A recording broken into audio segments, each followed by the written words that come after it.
ধর্মগ্রন্থ আল্লাহর বাণী হতে পারে, কিন্তু আসমানি কিতাব হলেও সেগুলো নির্দিষ্ট জাতি আর নির্দিষ্ট সময়ের জন্য।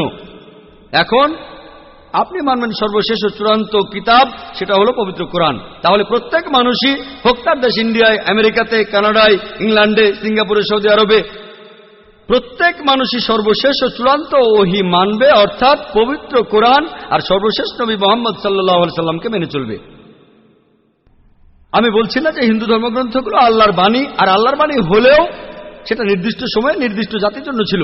হিন্দু বিশেষজ্ঞরাও বলেন তাদের ধর্মগ্রন্থ পরিবর্তন হয়েছে, বৌদ্ধ বিশেষজ্ঞরাও বলেন তাদের ধর্মগ্রন্থ পরিবর্তন করা হয়েছে। প্রত্যেক ধর্মের বিশেষজ্ঞরাই, শুধু ইসলাম বাদে সবাই বলে যে তাদের ধর্মগ্রন্থে পরবর্তীতে কথা বদলানো হয়েছে, পরিবর্তন করা হয়েছে। তবে আমি যদি এখানে তর্কের খাতিরে মেনেও নেই এটা আল্লাহ তাআলার বাণী, যদি এমনটা হয় আর সেই ধর্মের অনুসারীরা তারা মানে এটা আল্লাহ তাআলার বাণী, তাহলে সেই ধর্মগ্রন্থ তাদের অক্ষরে অক্ষরে মানা উচিত। বৌদ্ধরা যদি মানে তাদের ধর্মগ্রন্থ আল্লাহ তাআলার বাণী, হিন্দুরা যদি মানে তাদের ধর্মগ্রন্থ আল্লাহ তাআলার বাণী, খ্রিস্টানরা যদি মানে তাদের ধর্মগ্রন্থ আল্লাহ তাআলার বাণী, তাহলে আপনাদের ধর্মগ্রন্থেই বলা হয়েছে আপনাদের মেনে চলতে হবে সর্বশেষ নবীর কথা, মুহাম্মদ সাল্লাল্লাহু আলাইহি সাল্লামের কথা। আপনি তো মনে করেন এটা আল্লাহ তাআলার বাণী, আমি মনে করি হতেও পারে আবার নাও হতে পারে। আপনি মনে করেন সেটাই আল্লাহ তাআলার বাণী, তাহলে আপনি সেটার কথা মেনে চলেন। সর্বশেষ আর চূড়ান্ত নবীকেও আপনি বিশ্বাস করেন। আমি আগেও বলেছি, পবিত্র বাইবেলের গসপেল অফ জন 16 নম্বর অধ্যায়ের 12 থেকে 14 অনুচ্ছেদে আছে, ঈসা আলাইহিস সালাম বলছেন, আমি তোমাদের অনেক কথা বলতে চাই, কিন্তু তোমরা সেটা এখন বুঝতে পারবে না, কারণ যখন সত্যের আত্মা তোমাদের সামনে আসবে সে তোমাদের সত্যের পথে নিয়ে যাবে। সে তার নিজের কথা বলবে না, যা শুনবে সে কথাগুলোই বলবে। সে তোমাদের ভবিষ্যতের কথা বলবে, আমাকে মহিমান্বিত করবে। এ মানুষটা কে? মুহাম্মদ সাল্লাল্লাহু আলাইহি সাল্লাম। মুহাম্মদ সাল্লাল্লাহু আলাইহি সাল্লাম বাদে আর কোন নবী ঈসা আলাইহিস সালামকে কি মহিমান্বিত করেছেন?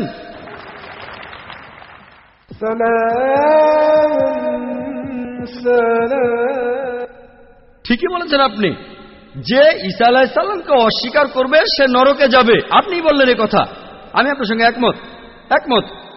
সেই মুসলিম আসলে মুসলিম না যে ঈসা আলাইহিস সালামকে বিশ্বাস করে না। আমরা এখানে বলি আলাইহিস সালাম, আপনি শুধু বললেন যিশু। আমি পারি না, আমাকে বলতেই হবে আলাইহিস সালাম যদি ইসলামের প্রতিনিধিত্ব করি। যদি আমি এই আলাইহিস সালাম শব্দটা না বলি আমাকে বের করে দেওয়া হবে। অনভিজ্ঞ লোক এটা করতে পারে, আমাকে বলতেই হবে আলাইহিস সালাম। তাহলে সেই মুসলিম আসলে মুসলিম না যে ঈসা আলাইহিস সালামকে বিশ্বাস করে না। আমরা মানি যে ঈসা আলাইহিস সালাম হচ্ছেন আল্লাহ সুবহানাহু ওয়া তাআলার প্রেরিত রাসূল। বিশ্বাস করি তিনি অলৌকিকভাবে জন্মেছিলেন, কোনো পুরুষের হস্তক্ষেপ ছাড়াই, যেটা অনেক আধুনিক খ্রিস্টানি বিশ্বাস করে না। আমরা মানি যে তিনি আল্লাহর আদেশে মৃত মানুষকে জীবিত করেছিলেন। আমরা মানি যে তিনি আল্লাহর আদেশে জন্মান্ধর কুষ্ঠরোগীদের সুস্থ করেছিলেন। মুসলিম আর খ্রিস্টানরা এখানে এক। তবে আমি জানি আপনি কি বোঝাচ্ছেন। আপনি যখন বললেন যীশু খ্রিস্টকে বিশ্বাস করা, তার মানে কি বুঝিয়েছেন? যে তিনি ঈশ্বর, তাই না? ওনার মাইক্রোফোনটা অন করেন। যিশুকে বিশ্বাস করা বলতে কি বোঝাচ্ছেন? নবী হিসেবে বিশ্বাস করা? যিশুর এই কথাটা বিশ্বাস করি, আমি সত্য আর জীবনের একমাত্র পথ। এ কথার মানে কি? এর মানে যীশু খ্রিস্ট হলেন ঈশ্বর। ভাই এবারে বাইবেলের উদ্ধৃতি দিলেন, জনে আছে এই কথাটা। আমি আপনাকে রেফারেন্সটা বলছি, রেফারেন্সটা আমি বলছি, সমস্যা নেই। রেফারেন্সটা কি? জনের 14 নম্বর অধ্যায়। আপনিই বললেন। অনুচ্ছেদ? আমাকে বাইবেল দেখে বলতে হবে। জনের 14 অধ্যায়ের 16 অনুচ্ছেদ। ঠিক আছে? 16 নম্বর না, 6 নম্বর অনুচ্ছেদ, 16 নম্বর না। সরি মিস্টার নায়েক, আমাকে বাইবেল শেখানো লাগবে না। আমরা আপনার ভুল ব্যাখ্যাগুলো শুনে আমাদের ওয়েবসাইটে সেটার উত্তর দেব। ভালো কথা। ভাই, আপনি উদ্ধৃতি দিচ্ছেন, আপনার ব্যাগে তো বাইবেল আছে, তাই না? ব্যাগ থেকে বাইবেলটা বের করে দেখেন। এটা গসপেল অফ জনের 14 নম্বর অধ্যায় 6 নম্বর অনুচ্ছেদ, 16 নম্বর না।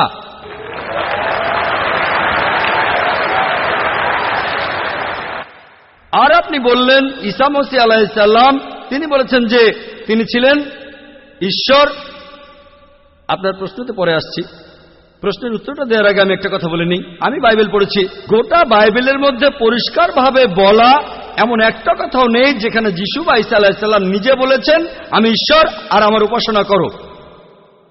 যদি কোনো খ্রিস্টান আমাকে দেখাতে পারেন গোটা বাইবেলের মধ্যে পরিষ্কারভাবে বলা মাত্র একটি কথা যে ঈসা আলাইহিস সালাম নিজেই বলেছেন যে আমি ঈশ্বর আর আমার উপাসনা করো, তাহলে আমি ডক্টর জাকির নায়েক আজকেই খ্রিস্টান ধর্ম গ্রহণ করব। আমি অন্য মুসলিম ভাইদের পক্ষ থেকে এই কথা বলছি না। আমি আমার মাথাটা তরবারির তলে রাখছি। আমি বিভিন্ন ধর্মের উপর একজন ছাত্র।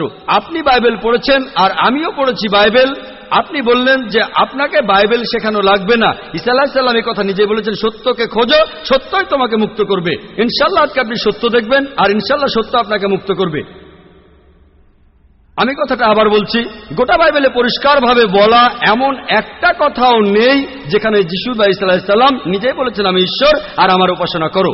আপনারা যদি বাইবেল পড়েন, ঈসা আলাইহিস সালাম তার নিজের মুখেই বলেছেন, এটা আছে গসপেল অফ জন 14 নম্বর অধ্যায়ের 28 অনুচ্ছেদে, বলেছেন আমার পিতা আমার চাইতে মহান। গসপেল অফ জন 10 নম্বর অধ্যায়ের 29 অনুচ্ছেদ, আমার পিতা সবার চাইতে মহান। গসপেল অফ ম্যাথিউ 12 নম্বর অধ্যায়ের 28 অনুচ্ছেদ, আমি ঈশ্বরের আত্মার সাহায্যে শয়তানকে তাড়িয়ে দেই। গসপেল অফ লুক 11 নম্বর অধ্যায়ের 20 অনুচ্ছেদ, আমি ঈশ্বরের আঙ্গুলের সাহায্যে শয়তানকে তাড়িয়ে দেই। গসপেল অফ জন 5 নম্বর অধ্যায়ের 30 অনুচ্ছেদ, আমি আমার নিজের থেকে কিছুই করতে পারি না, আমি এখানে বিচার করি আর আমার বিচার সঠিক, কারণ আমি আমার ইচ্ছায় কাজ করি না, আমার পিতার ইচ্ছায় কাজ করি। যদি কেউ বলে সে আল্লাহর ইচ্ছা মতো কাজ করে, সে একজন মুসলিম। ঈসা আলাইহিস সালাম একজন মুসলিম, তিনি নিজেকে ঈশ্বর বলেননি। বুক অব অ্যাক্টসে পরিষ্কার বলা আছে 2 নম্বর অধ্যায়ের 22 অনুচ্ছেদ, বলা হয়েছে হে ইসরায়েলের সন্তানেরা, একথা শোনো, নাজারেত শহরের যিশু ঈশ্বর প্রেরিত একজন পুরুষ তোমাদের মাঝে, সে অনেক অলৌকিক কাজ করবে, সেগুলো তাকে ঈশ্বর করাবেন, তোমরা তার সাক্ষী থাকবে। ঈশ্বর প্রেরিত একজন পুরুষ তোমাদের মাঝে, সে অনেক অলৌকিক কাজ করে দেখাবে, ঈশ্বর তাকে দিয়ে করাবেন আর তোমরা তার সাক্ষী থাকবে। তাই বাইবেল স্পষ্ট করে বলছে যে ঈসা আলাইহিস সালাম ছিলেন একজন মানুষ, তিনি আল্লাহ তাআলার প্রেরিত একজন রাসূল, কিন্তু আল্লাহ নন। গোটা বাইবেলের মধ্যে পরিষ্কারভাবে এমন একটা কথাও নেই যেখানে ঈসা আলাইহিস সালাম নিজেই বলেছেন যে আমি ঈশ্বর, আমার উপাসনা করো। আপনি একটা উদ্ধৃতি দিয়ে সেটা প্রমাণ করতে চাইলেন যে গসপেল অফ জন 14 নম্বর অধ্যায়ের 6 অনুচ্ছেদে বলা হয়েছে যিশু বা ঈসা আলাইহিস সালাম নিজেই বলেছেন আমি সত্য আর জীবনের একমাত্র পথ, আমাকে ছাড়া আমার পিতার কাছে কেউ যেতে পারবে না। এখানে প্রসঙ্গ ছাড়া উদ্ধৃতি দিচ্ছেন। লোকজন পবিত্রকরণের আয়াত নিয়ে প্রসঙ্গ ছাড়া উদ্ধৃতি দেয় দুর্নাম করতে। একইভাবে খ্রিস্টান মিশনারিরা বাইবেলের প্রসঙ্গ ছাড়া উদ্ধৃতি দেয়। আপনাকে একটা সত্য কথা বলি, আপনার বাইবেলটা খোলেন, যদি সন্দেহ থাকে বাইবেলটা খোলেন, প্রসঙ্গ জানতে 1 নম্বর অনুচ্ছেদটা পড়েন। গসপেল অফ জন 14 নম্বর অধ্যায়ের 1 অনুচ্ছেদ বলছে যে তোমরা ভয় পাচ্ছ কেন? যিশু বা ঈসা আলাইহিস সালাম বলছেন যদি তোমরা ঈশ্বরকে বিশ্বাস করো তাহলে আমাকে বিশ্বাস করো। আমার পিতার রাজ্যে অনেক প্রাসাদ আছে, আমি সেখানে গিয়ে তোমাদের জন্য জায়গা তৈরি করব। আমি যখন যাব আমি তখন বলবো। শিষ্যরা বলল আপনি কোথায় যাবেন? তোমরা জানো না আমি কোথায় যাব? তারা বলল না। তখন শিষ্যরা বলল যে আমাদের পথ দেখান, আপনি যেখানে যাবেন। তখন যিশু বা ঈসা আলাইহিস সালাম বললেন আমি সত্য আর জীবনের একমাত্র পথ। শিষ্যরা তখন বলল ঈসা আলাইহিস সালামকে যে আমাদের সেই পথ দেখান।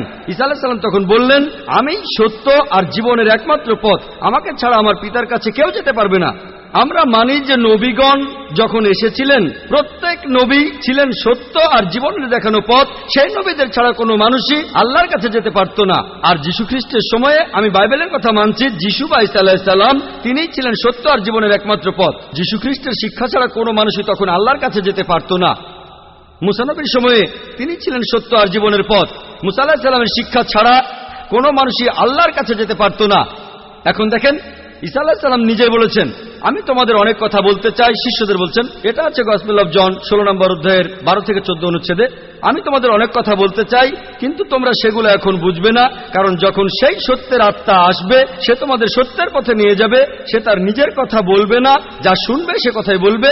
সে তোমাদের ভবিষ্যতের কথা বলবে, আমাকে মহিমান্বিত করবে।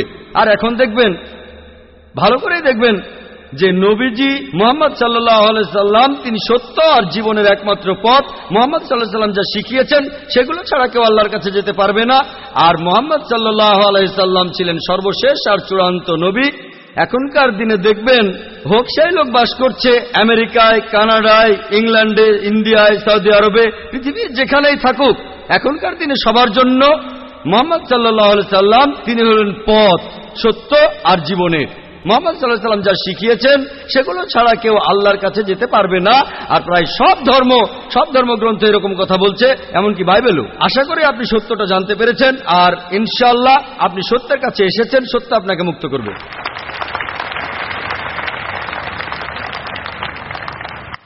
স্যার, আমার নাম এল রবিশঙ্কর শ্রীধর। আমি বর্তমানে বিইডি কলেজের প্রিন্সিপাল হিসেবে আছি। আমি অন্য ধর্মগ্রন্থগুলো পড়েছি, যেমন বাইবেল, কোরআন, হাদিস ইত্যাদি। এছাড়াও আমি মুসলমানদের নামাজ পড়ার নিয়মও শিখেছি। স্যার, একটা হাদিস বলা আছে, নবীজি সাল্লাল্লাহু আলাইহি সাল্লাম এক সিরিয়ানকে বলেছেন যে ধর্ম বদলানোর দরকার নেই, আর তুমি কালিমাও বলো না, তখন প্রয়োজন ছিল। তবে এখন দেখি যে পৃথিবী অনেক বদলে গেছে, আমাদের সামাজিক অবস্থান বদলেছে, এছাড়া আমাদের সমাজও বদলেছে। আর একটা ব্যাপার জানতে চাচ্ছি, এমন কি কোনো রকম ছাড় দেয়া আছে যদি কেউ ইসলাম পালন করতে চায়? আমরা জানি ইসলাম ধর্মের কিছু ব্যাপার ফিজিক্সের মাধ্যমে প্রমাণ করেছেন বিজ্ঞানী ক্যাপরা আর স্টিফেন হকিং, যেমন সময় আর বিশ্বজগৎ কিভাবে সৃষ্টি হলো। এখন আয়নাল হক, আমি খোদা, এই টাইপের ধারণার কোনো স্থান আছে? 5 ওয়াক্ত নামাজ পড়লাম, ধর্ম মানলাম, এরপর আমরা অন্য সময় কি বলতে পারি যে আয়নাল হক? এটা কি মানতে পারি? আর ভাই প্লিজ একবারে একটা প্রশ্ন করেন, হাতে সময় কম, এই প্রশ্নটার উত্তর দেই। প্রশ্ন করার জন্য অনেকে দাঁড়িয়ে আছেন। ভাই আপনি প্রশ্ন করলেন যে তিনি একটা হাদিস জানেন যেখানে নবীজি এক সিরিয়ানকে তার ধর্ম বদলাতে বারণ করলেন। বলেন। যে তুমি বলবে না লা ইলাহা ইল্লাল্লাহ, বাজারের মধ্যে তাকে মারা হতো। ভাই আপনি বললেন যে নবীজি এক লোককে বাজারের মধ্যে লা ইলাহা ইল্লাল্লাহ বলতে বারণ করেছেন, না হলে তাকে মারা হতো। আমি জানি না আপনি কোন হাদিসের কথা বলছেন। একটা হাদিস বলছে জোরে আল্লাহু আকবার বলো না, লা ইলাহা ইল্লাল্লাহ না। এটা বলা হয়েছিল কারণ যুদ্ধের সময় তারা লুকিয়ে আছে আর শত্রু আসছে, তখন জোরে আল্লাহু আকবার বলো না, কারণ তাহলে শত্রুরা টের পেয়ে যাবে। বাজারের মধ্যে না, যুদ্ধের ময়দানে। আরেকটা হাদিস বলছে জোরে বলো যাতে অন্যান্য মুসলিমরা উৎসাহিত হয়, তাই পরিস্থিতির উপর নির্ভর করে। নবীজি একবার বলেছেন যুদ্ধের ময়দানে বলো আল্লাহু আকবার, এতে মুসলিমদের সাহস বাড়বে। কিন্তু অন্য সময়ে যখন লুকিয়ে আছেন তখন জোরে বললে শত্রুরা টের পাবে। তাই এক এক পরিস্থিতিতে এক এক রকম কাজ। আপনার প্রশ্নে আসি, ইসলামের পাশাপাশি অন্যান্য জিনিস মানা যাবে কিনা, যেমন সক্রেটিস বা অন্য কারো কথা বা কোনো বিজ্ঞানীর কথা।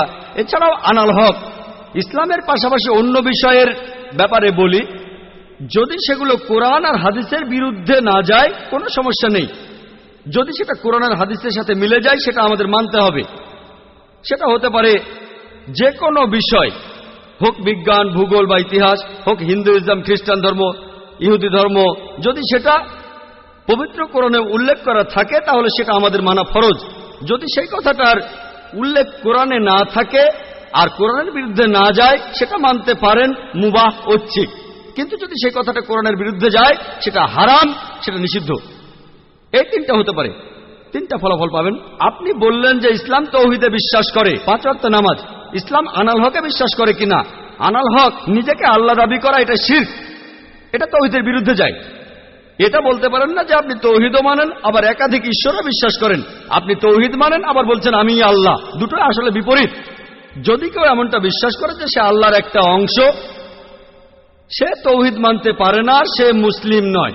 দুটো বিপরীত জিনিস। কিন্তু অন্য ব্যাপার কোরআনের সাথে মিললে সমস্যা নেই, আর কোরআনের বিরুদ্ধে না গেলে সমস্যা নেই। আশা করি উত্তরটা পেয়েছেন। এবারের প্রশ্ন মহিলাদের মধ্য থেকে।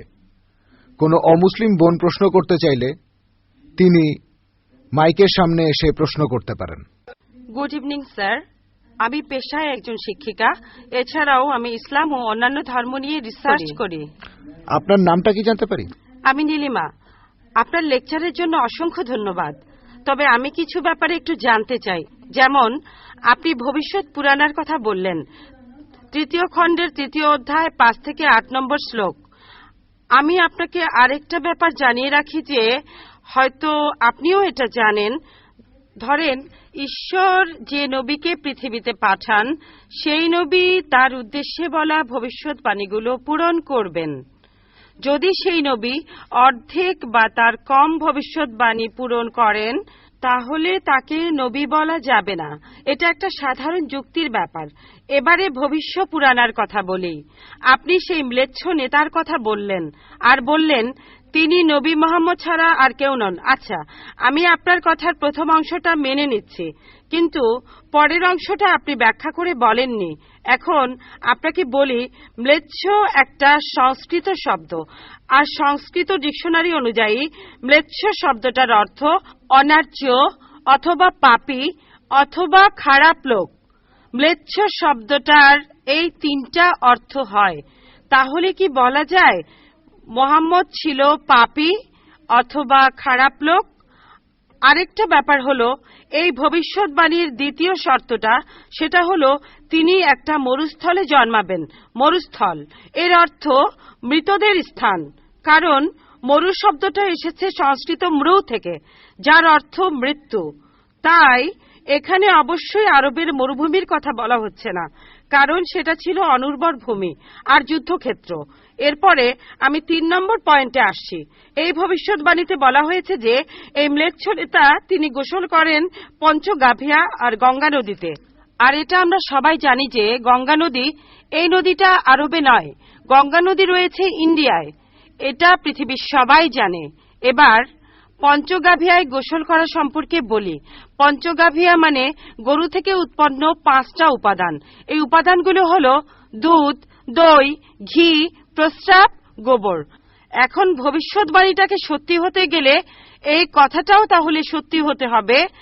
আপনি কি আমাকে পবিত্র কোরআনের এমন কোন আয়াত দেখাতে পারেন যেখানে বলা আছে যে মোহাম্মদ গোসল করেছিল গঙ্গার জলে বা সেই 5টা উপাদান দিয়ে, অর্থাৎ দুধ, দই, ঘি, প্রস্রাব আর গোবর? তাহলে আজকে ইসলাম গ্রহণ করব। Thank you sir. বোন, আপনি ঠিক বলেছেন যে ভবিষ্যৎবাণীর কথা বলা হচ্ছে, যদি তার অর্ধেকের বেশি পূরণ না হয় তাহলে ভবিষ্যৎবাণী ভুল। আমি একমত বোন, আপনার সঙ্গে একমত। আমি আপনার 3টি প্রশ্নের উত্তর দেব। দেখা যাক আজকে আপনি ইসলাম গ্রহণ করেন কিনা।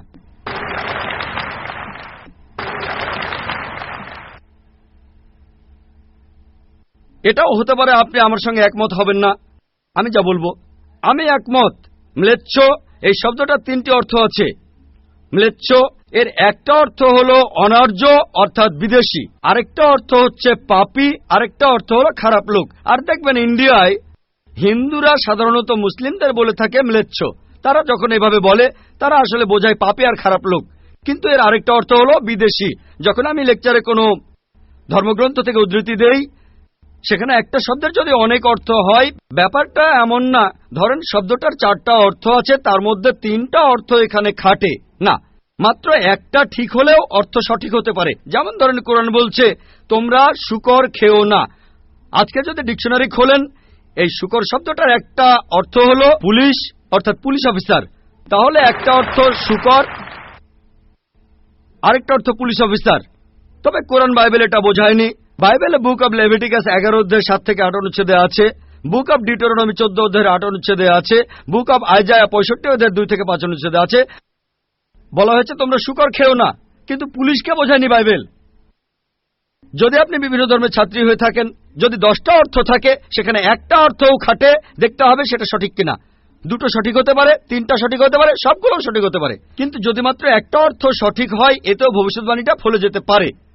আমি আপনার সঙ্গে একমত যে ম্লেচ্ছ এর একটা অর্থ অনার্য, ইন্ডিয়ানদের দিক থেকে একজন বিদেশি। আর আমি আমার লেকচারে তখন বলেছিলাম ম্লেচ্ছ শব্দের অর্থ হচ্ছে বিদেশি। আর আপনি ভুল পথে গিয়ে বলছেন এখানে ম্লেচ্ছ মানে হচ্ছে পাপী। আপনি আসলে এখানে ভুল বুঝেছেন বোন। যদি আপনি বলেন কোরআন আর বাইবেল বলছে পুলিশদের খেও না, তার মানে আপনি বিভিন্ন ধর্মের উপর ছাত্রী নন, আপনি তাহলে এক পেশে। একটা অর্থে যদি ভবিষ্যৎবাণীটা পূরণ হয়। আরেকটা কথা, যদি সন্দেহ থাকে, আমি আরো 10টা পয়েন্টের কথা বলেছি, সবগুলোকে খণ্ডন করতে পারবেন না। আরেকটা বললেন মরুস্থল, এটার একটা অর্থ আমিও একমত, মৃতদের স্থান। তবে সংস্কৃতিতে মরুস্থল শব্দটার আরেকটা অর্থ হচ্ছে বালুময় স্থান। আপনি আজকে ডিকশনারি চেক করেন, সেখানে দেখবেন আমাদের ইসলামিক রিসার্চ ফাউন্ডেশনে এখানে সংস্কৃত ডিকশনারিও আছে। আমি বিভিন্ন ধর্মের উপর ছাত্র, এটা মানছি যে একটা অর্থ হচ্ছে মৃতদের স্থান, আরেকটা অর্থ হচ্ছে বালুময় স্থান, কিন্তু ভুল অর্থটা আপনি নিচ্ছেন কেন? তাহলে তো আপনি ভুল পথে চলে যাবেন। যদি পারমুটেশন আর কম্বিনেশনগুলো দেখেন, অন্য যে পয়েন্টগুলো বলেছি সেগুলো পুরোপুরি সঠিক। এখানে আপনাকে সঠিক উত্তরটা বেছে নিতে হবে। তাহলে মরুস্থল শব্দটার একটা অর্থ হলো বালুময় স্থান বা মরুভূমি। আপনার 3য় প্রশ্নতে আসি, আপনি ইসলাম গ্রহণ করবেন ইনশাআল্লাহ।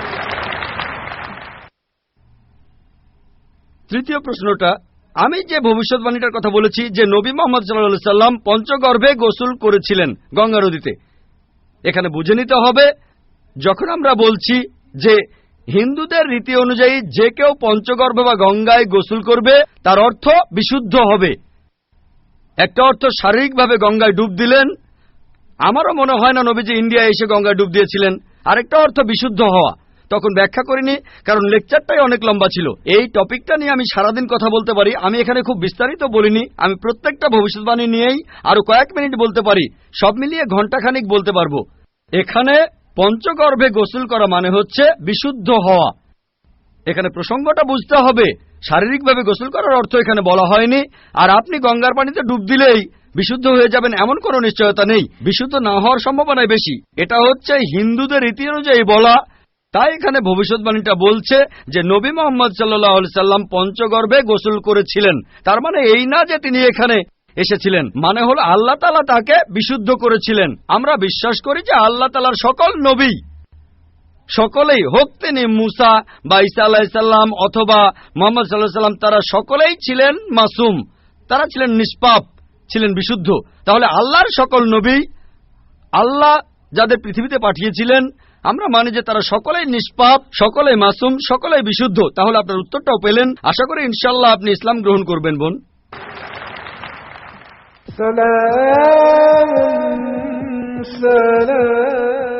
এবারের প্রশ্ন আমার বাম দিকের মাইক থেকে। আমার নাম প্রেম আদভানি, আমি নয়াদিল্লি থেকে এসেছি, রিটায়ার্ড চাকরিজীবী আর অমুসলিম। আমার প্রশ্নটা হলো, ইসলামের অতীত ইতিহাস খুবই গৌরবের, বর্তমানেও ইসলাম ধর্মের মাথা উঁচু করে থাকার কথা ছিল। আমার মনে হয় মুসলিমদের কাজকর্মের মধ্যে স্বচ্ছতা থাকা উচিত। অন্য সব মানুষকেও তাদের জানতে দেওয়া উচিত যে তারা কি কি কাজ করেছে বিভিন্ন মাদ্রাসা আর মসজিদ ইত্যাদি জায়গায়, যাতে করে মানুষজন জানতে পারে যে এসব জায়গায় কি হচ্ছে। তখন ব্যাপারটা অনেক স্বচ্ছ হবে, কেউ তখন আর ভুল বুঝবে না। ধন্যবাদ ভাই, খুব সুন্দর প্রশ্ন করেছেন। তবে আপনার উত্তর দেওয়ার আগে আগের বোন যে প্রশ্নগুলো করেছিলেন সে ব্যাপারে কিছু কথা বলি। তার 3টা প্রশ্ন, সেখানে আমার মেয়ে রুজদা নায়েকের গানের কথাগুলো মনে পড়ল। শেষ গানটা যে don't talk to me about Mohammad সাল্লাল্লাহু আলাইহি সাল্লাম, আর কোঅর্ডিনেটর বলেছিলেন গানের কথাগুলো একটু মনোযোগ দিয়ে শুনবেন। আপনারা যদি কথাগুলো শুনে থাকেন, এটা নবীজি সাল্লাল্লাহু আলাইহি সাল্লামের একটা সিরাত যে একদিন মোহাম্মদ সাল্লাল্লাহু আলাইহি সাল্লাম হেঁটে যাচ্ছিলেন, তখন এক পথচারীর সঙ্গে তার দেখা হলো। সে নবীজির বিরুদ্ধে কথা বলতে লাগলো, ও এই নবী মোহাম্মদ খুবই খারাপ লোক, তার সঙ্গে কথা বলো না। সে কিন্তু মোহাম্মদ সাল্লাল্লাহু আলাইহি সাল্লামের সঙ্গে কথা বলছে, সে জানে না। ওই লোকটাই মোহাম্মদ সাল্লাল্লাহু আলাইহি সাল্লাম। সে নবীজির কাছে বলল, পথে হাঁটতে হাঁটতে, নবী মোহাম্মদ খুবই খারাপ লোক, তার কথা শুনো না, তার কথা শুনলে বিপর্যয় হয়ে যাবে, সবার জন্য খারাপ হবে, ইত্যাদি ইত্যাদি। গানটাতে এই কথাগুলো বলা হয়েছিল। লোকটা নবীজিকে বলল, তবে আপনি খুব ভালো মানুষ, আর আপনাকে সাবধান করছি ওই মোহাম্মদ লোকটার কথা শুনবেন না সাল্লাল্লাহু আলাইহি সাল্লাম। সে ভণ্ড, নাউজুবিল্লাহ, সে খুব খারাপ মানুষ, নাউজুবিল্লাহ। এরকম আরো অনেক কথা। তবে নবীজিকে বলল, আপনি খুব ভালো মানুষ, আপনি দয়ালু, আপনি পরোপকারী, আপনার নামটা জানতে পারি? নাম শুনে বলল, কি? আপনি কি বললেন? আমি কি ঠিক শুনছি? আপনার নাম মোহাম্মদ সাল্লাল্লাহু আলাইহি সাল্লাম? তখন সে বলল, আশহাদু আল্লা ইলাহা ইল্লাল্লাহ ওয়া আশহাদু আন্না মুহাম্মাদুর রাসূলুল্লাহ। যখন সেই লোকটা বুঝতে পারল যে এই লোকটাই মোহাম্মদ সাল্লাল্লাহু আলাইহি সাল্লাম, আমি অন্য মানুষের কাছে শুনেছিলাম সে খুব খারাপ মানুষ, ইনি তো ভালো মানুষ, তখনই সে ইসলাম গ্রহণ করল। তাই আমার প্রিয় বোন, উনি একটু আগে যখন প্রশ্নগুলো করেছিলেন তখন আমার মেয়ের গানের কথাগুলো মনে পড়েছিল। নবীজি সাল্লাল্লাহু আলাইহি সাল্লামের সেই সিরাতটা, যেখানে এক পথচারী নবীজির কাছে এই নবীজি সম্পর্কে বদনাম করছিল, তবে তখনই সত্যিটা জানার পর সেই লোক শাহাদা উচ্চারণ করেছিল। আশা করি ইনশাআল্লাহ আমাদের বোনও শাহাদা দেবেন, আর আমি দোয়া করি আল্লাহ যেন তাকে হেদায়েত দান করেন। ভাই, আপনি খুব সুন্দর প্রশ্ন করেছেন। আর বললেন যে ইসলামের অতীত ইতিহাস খুবই গৌরবের। তারপর বলছেন স্বচ্ছতা থাকার প্রয়োজন আছে, বিশেষ করে মাদ্রাসাগুলোতে। কে আপত্তি করবে? আমি একমত ভাই, আমি সম্পূর্ণ একমত। কে বলছে যে স্বচ্ছতা থাকবে না? শুধু স্বচ্ছতাই নয়, আমি চাই অমুসলিম ছাত্রছাত্রীরা মাদ্রাসায় লেখাপড়া করুক। আমি এটাও জানি ভাই, আমি জানি আপনি এখানে মিডিয়ার কথাগুলো বলছেন, যে মিডিয়া বলছে যে মাদ্রাসাগুলো হলো সন্ত্রাসবাদের আখড়া। মিডিয়া বলছে, আপনি না, মিডিয়া। মাদ্রাসা আরবি শব্দটার অর্থ যেখানে শিক্ষা দেওয়া হয়, আরেকটা বিশ্ববিদ্যালয়ের মতো। স্কুল বলতে পারেন, কলেজ বলতে পারেন, ইউনিভার্সিটিও বলতে পারেন। তবে মিডিয়া মাদ্রাসাগুলোকে এমনভাবে তুলে ধরে, যদি কোনো মাদ্রাসায় যান আপনি সন্ত্রাসী হয়ে যাবেন, মিডিয়া বলে আপনি না।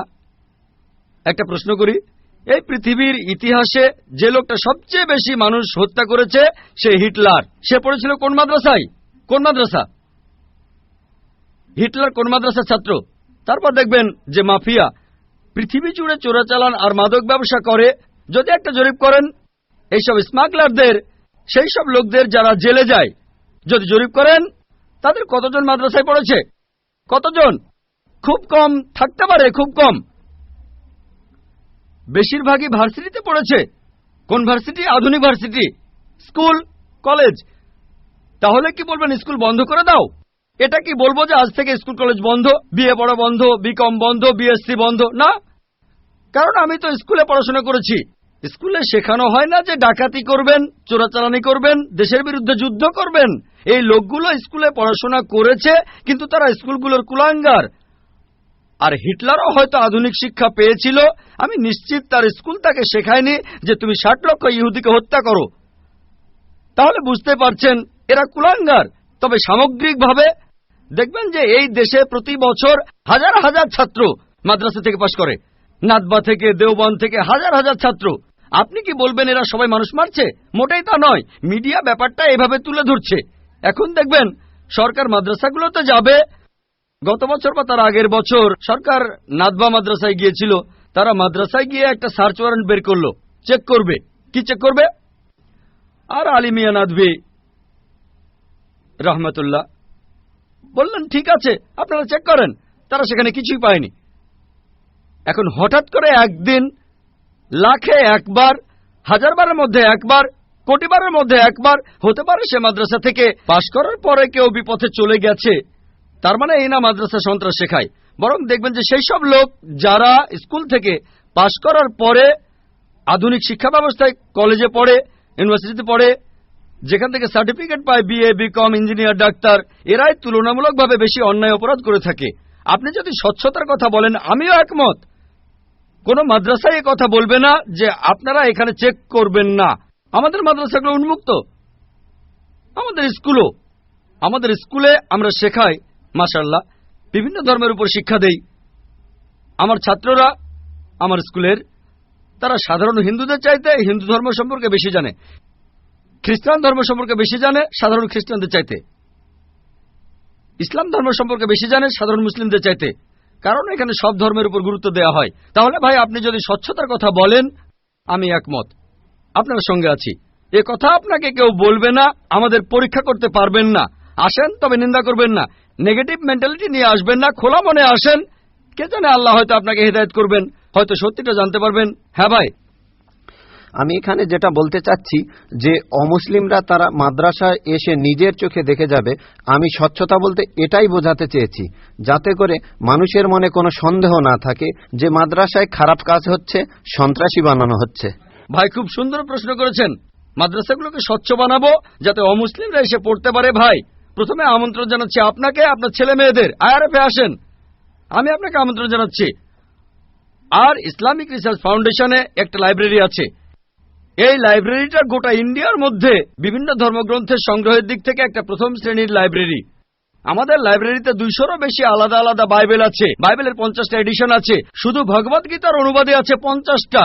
বেদের অনেকগুলো অনুবাদ আছে, ঋগ্বেদ, যজুর্বেদ, অথর্ববেদ। হয়তো সরকারি লাইব্রেরিতেও এতগুলো বই পাবেন না, হতে পারে আপনার ধর্মীয় প্রতিষ্ঠানের লাইব্রেরিতেও এই বইগুলো পাবেন না। আমরা উৎসাহ দেই, পড়েন আর সত্যের পথে আসেন। আর অন্যদের কথা বাদ দেন, আমি আমন্ত্রণ জানাচ্ছি আপনাকে, আপনার ছেলে মেয়েদের, আপনাদের প্লেনের টিকিটটাও দিয়ে দেব ফ্রি। আইআরএফে আসেন, আপনাকে আমরা স্বাগত জানাবো। পড়েন, তাহলে সত্যটা জানতে পারবো একসাথে ইনশাআল্লাহ। মাইক্রোফোনটা কি অন করবেন ভাই? আপনাকে অনেক ধন্যবাদ। আমার কথাগুলো আপনি খোলা মনে গ্রহণ করেছেন। আমি চেষ্টা করব যাতে আপনার আমন্ত্রণটা রাখতে পারি। জি, ঠিকানাটা দিয়ে যান, প্লেনের টিকিট পাঠিয়ে দেবো ইনশাআল্লাহ। এবারে প্রশ্ন করা হচ্ছে মহিলাদের মধ্য থেকে। কোন অমুসলিম বোন মাইকের সামনে এসে প্রশ্ন করবেন প্লিজ। আদাব ডক্টর জাকির নায়েক স্যার, আমার নাম ভেঙ্কটাচামা। আমি গত কয়েক বছর ধরে এক মুসলিম মহিলার সাথে আছি। আমার প্রশ্নটা হলো, সবাই বলে কোনো ধর্মই খারাপ কথা বলে না, কিন্তু মুসলিমরা কেন অন্য ধর্মের লোকদের ইসলাম